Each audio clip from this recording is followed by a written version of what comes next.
جعفر بن سلیمان رحمۃ اللہ علیہ کہتے ہیں کہ میں حضرت مالک بن دینار رحمۃ اللہ علیہ کے ساتھ ایک دفعہ بصرہ میں چل رہا تھا۔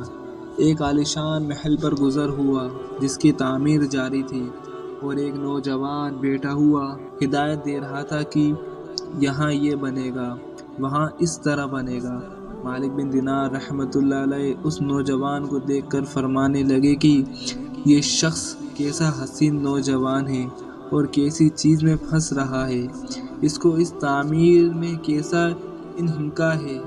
میری طبیعت پر یہ تقاضا ہے کہ میں اللہ جل شانہ سے اس نوجوان کے لیے دعا کروں کہ وہ اس کو اس جھگڑے سے چھڑا کر اپنا مخلص بندہ بنا لے۔ کیسا اچھا ہوگا اگر یہ جنت کے نوجوانوں میں سے بن جائے۔ جعفر چل اس نوجوان کے پاس چلے۔ جعفر رحمۃ اللہ علیہ کہتے ہیں کہ ہم دونوں اس نوجوان کے پاس گئے، اس کو سلام کیا، اس نے سلام کا جواب دیا۔ وہ مالک سے واقف تھا مگر مالک کو پہچانا نہیں۔ تھوڑی دیر میں پہچانا تو کھڑا ہو گیا اور کہنے لگا، کیسے تشریف آوری ہوئے؟ مالک رحمۃ اللہ علیہ نے فرمایا کہ تم نے اس مکان میں کس قدر روپیہ لگانے کا ارادہ کیا ہے؟ اس نے کہا 1,00,000 درہم۔ مالک رحمۃ اللہ علیہ نے فرمایا کہ اگر تم یہ 1,00,000 درہم مجھے دے دو تو میں تمہارے لیے جنت میں ایک مکان کا ذمہ لیتا ہوں جو اس سے بدرجہ بہتر ہوگا، اور اس میں حشم اور خدم بہت سے ہوں گے۔ اس میں خیمے اور کنویں سرخ یاقوت کے ہوں گے جن پر موتی جڑے ہوئے ہوں گے۔ اس کی مٹی زعفران کی ہوگی، اس کا غارہ مشک سے بنا ہوگا، اس کی خوشبوئیں مہکتی ہوں گی، وہ کبھی نہ پرانا ہوگا نہ ٹوٹے گا، اس کو معمار کاریگر نہیں بنائیں گے۔ اللہ تعالیٰ کے امر حکم کن سے تیار ہو جائے گا۔ اس نوجوان نے کہا، مجھے سوچنے کے لیے آج رات کی مہلت دیجیے، کل صبح آپ تشریف لائیں تو میں اس کے متعلق اپنی رائے عرض کروں گا۔ مالک رحمۃ اللہ علیہ واپس چلے آئے اور رات بھر اس نوجوان کی فکر اور سوچ میں رہے۔ آخر شب میں اس کے لیے بہت عاجزی سے دعا کی۔ جب صبح ہوئی تو ہم دونوں اس کے مکان پر گئے۔ وہ نوجوان دروازے سے باہر ہی انتظار میں بیٹھا تھا، اور جب حضرت مالک رحمۃ اللہ علیہ کو دیکھا تو بہت خوش ہوا۔ حضرت مالک رحمۃ اللہ علیہ نے فرمایا کہ تمہاری کل کی بات کے بارے میں کیا رائے رہی؟ اس نوجوان نے کہا کہ آپ اس چیز کو پورا کریں گے جس کا کل آپ نے وعدہ فرمایا تھا؟ حضرت مالک رحمۃ اللہ علیہ نے فرمایا، ضرور۔ دراہم کے تھوڑے سامنے لا کر رکھ دیے، دعوت قلم لا کر رکھ دیے۔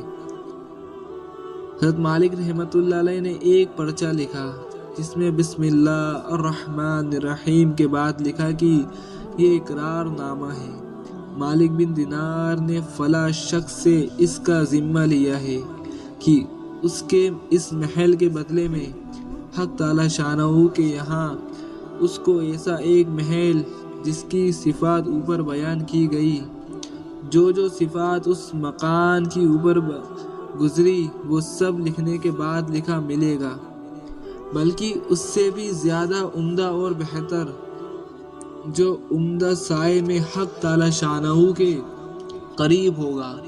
یہ پرچہ لکھ کر اس کے حوالے کر دیا اور 1,00,000 درہم اس سے لے کر چلے آئے۔ جعفر رحمۃ اللہ علیہ کہتے ہیں کہ شام کو حضرت مالک رحمۃ اللہ علیہ کے پاس اس میں سے اتنی بھی باقی نہ تھا کہ ایک وقت کے کھانے کا انتظام ہو جائے۔ اس واقعے کو 40 دن بھی نہ گزرے تھے کہ ایک دن حضرت مالک رحمۃ اللہ علیہ جب صبح کی نماز سے فارغ ہوئے تو مسجد کی محراب میں ایک پرچہ پڑا دیکھا۔ یہ وہی پرچہ تھا جو مالک رحمۃ اللہ علیہ نے اس نوجوان کو لکھ کر دیا تھا، اور اس کی پشت پر بغیر روشنائی کے لکھا ہوا تھا کہ یہ اللہ جل شانہ کی طرف سے مالک بن دینار رحمۃ اللہ علیہ کے ذمے برات ہے۔ جس مکان کا تم نے اس نوجوان سے ذمہ لیا تھا وہ ہم نے اس کو پورا دے دیا اور اس سے 70 گنا زیادہ دے دیا۔ حضرت مالک رحمۃ اللہ علیہ اس پرچے کو پڑھ کر متعیر سے ہوئے۔ اس کے بعد ہم اس نوجوان کے مکان پر گئے تو وہاں مکان پر سیاہی کا نشان تھا جو سوگ کی علامت کے طور پر لگایا ہو، اور رونے کی آوازیں آ رہی تھیں۔ ہم نے پوچھا تو معلوم ہوا کہ اس نوجوان کا کل گزشتہ انتقال ہو گیا۔ ہم نے پوچھا کہ اس کو غسل میت کس نے دیا تھا؟ اس کو بلایا گیا۔ ہم نے اس سے اس کے نہلانے اور کفنانے کی کیفیت پوچھی تو اس نے کہا کہ اس نوجوان نے اپنے مرنے سے پہلے مجھے ایک پرچہ دیا تھا اور یہ کہا تھا کہ جب تو مجھے نہلا کر کفن پہنائے تو یہ پرچہ اس میں رکھ دینا۔